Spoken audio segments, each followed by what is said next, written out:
There comes a moment in every person's life when they look in the mirror and ask the question, am I enough? Not in a whisper, not in shame, but in that raw, electric space between self-doubt and destiny. Because deep down, we all crave confidence. The kind of confidence that doesn't need to scream, that doesn't push, posture, or pretend, but the kind that stands still and the world listens. And yet, the fear lurks. What if confidence turns into arrogance? What if believing in myself makes me look self-absorbed? What if I go too far? Let's break something wide open. Confidence is not arrogance. Confidence is clarity. Confidence is knowing your worth without having to prove it. Arrogance is insecurity in disguise. It's loud because it's afraid of silence. It's sharp because it's brittle. Confidence, true confidence, is soft-spoken but immovable. It doesn't compare. It doesn't compete. It doesn't climb over others. It rises, because that's what it was born to do. You want confidence? Start with self-awareness. Not the kind that nitpicks your flaws under a microscope, but the kind that steps back and sees the whole picture. Know what you're good at. Own it. With no apologies, no false modesty. But also, know where you're not strong. Name it, not as a weakness, but as a place to grow. Confidence isn't about knowing everything. It's about knowing yourself. Edison failed 10,000 times before he gave the world the light bulb. Was he arrogant? No. He was convicted. He believed in what he was building, even when the world didn't. That's confidence. And you don't build it by waiting for someone to hand it to you. You build it by taking one step when everything inside you says wait. You build it by speaking when your voice trembles, by standing when you feel like shrinking, by choosing action over avoidance, again and again and again. Confidence is not a switch. It's a muscle, and you grow it every time you show up, especially when it's hard. But there's a balance, and that balance is called humility. Humility doesn't mean thinking less of yourself. It means thinking of yourself accurately. It's the quiet voice that says, I'm proud of who I am, and I'm still learning. It's the grace to accept praise without needing it, and the strength to accept critique without crumbling. Think of Abraham Lincoln, one of the most powerful men in history, but never above learning, never too proud to admit when he was wrong. His confidence didn't make him arrogant. His humility didn't make him weak. It made him real, and that's the difference. Arrogance pretends. Confidence reflects. It reflects self-truth, not self-inflation. You want to walk the line between the two? Practice gratitude. Gratitude is the anchor that keeps confidence from drifting into ego. It reminds you that every win, every success, every compliment isn't just yours alone. It's built on the backs of those who helped you, guided you, challenged you. And it's built on the battles you fought alone, quiet, invisible victories that no one claps for. When you carry gratitude, it shows. You speak differently. You lead differently. You win differently. Because you understand.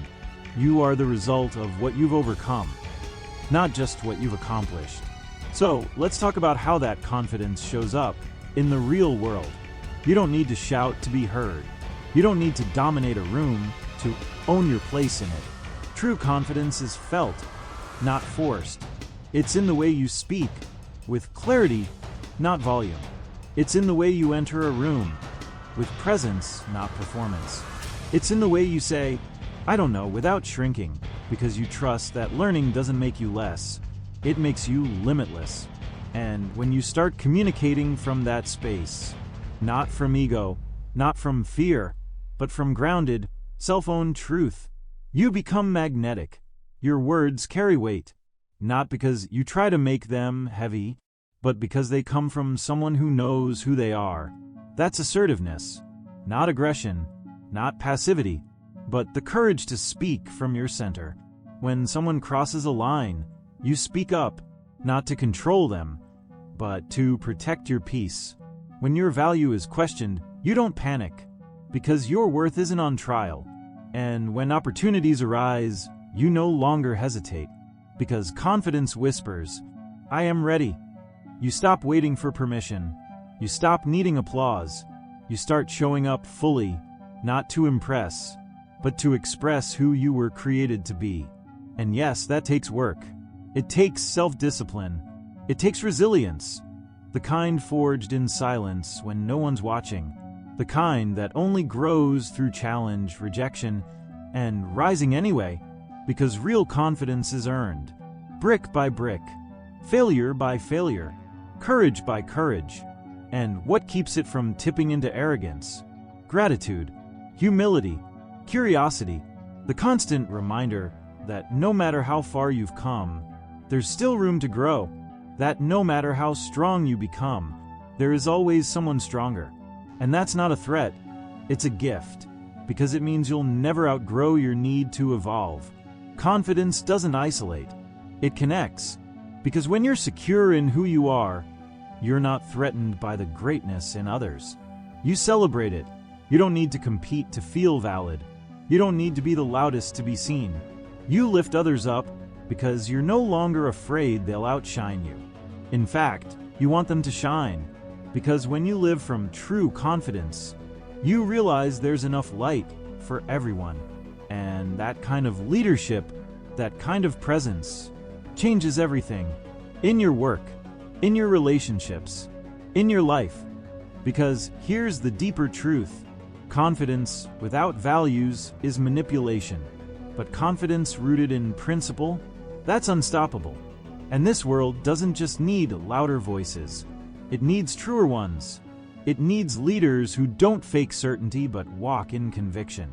People who don't perform confidence like a mask, but embody it like a mission. And that begins when you hold firm to what matters, even when it's unpopular, even when it costs you something, even when no one claps. The person who stands in integrity, who speaks truth without arrogance, who refuses to bend just to be accepted, that's the person who shapes the world.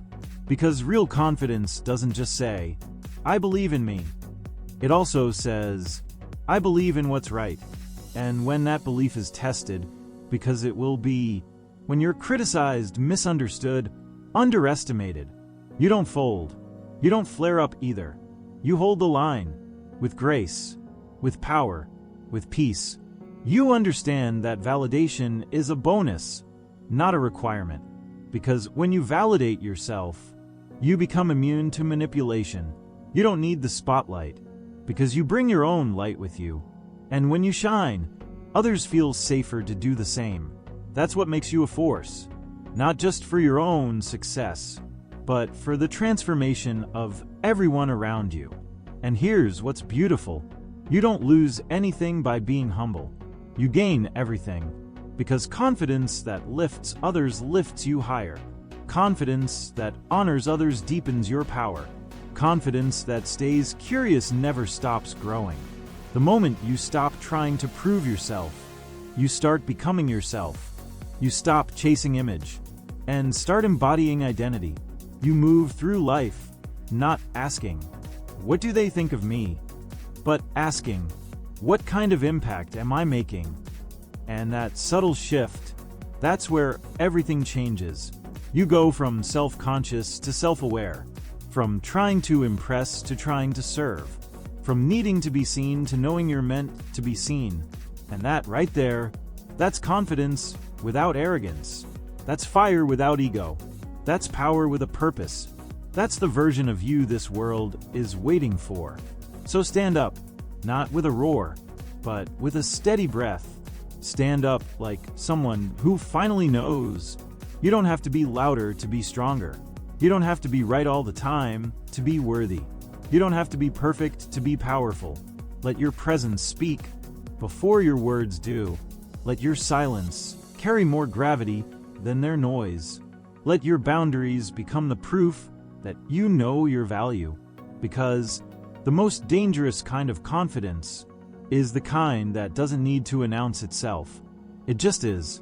When people question your pace, You don't rush because you trust your timing. When people don't understand your vision, you don't shrink because you weren't meant to fit their lens. You aren't here to beg for space. You're here to own it. And when you operate from that kind of grounded power, you don't just build success, you build legacy. You become the kind of person who walks into the room and the energy shifts, not because you're arrogant, but because you're aligned. Not because you need to dominate, but because you refuse to be diminished. Confidence is not volume, it is vibration. It's what happens when your soul is no longer arguing with your mind, when your actions are aligned with your values, when your growth is more important than your image. So here's what you do. You keep growing, keep listening, keep refining, keep showing up with clarity, courage, and compassion. You build the kind of confidence that no one can take from you because they didn't give it to you. It wasn't handed down. It was earned. In silence, in setbacks, in those unseen moments where you refuse to quit. That's who you are. You don't have to yell. You don't have to prove. You don't have to compare. You just have to remember. Remember your strength. Remember your intention. Remember your reason. And walk forward. Not with a crown of arrogance, but with the armor of authentic confidence. Because when you know who you are, you stop performing, you start becoming, and nothing can stop that.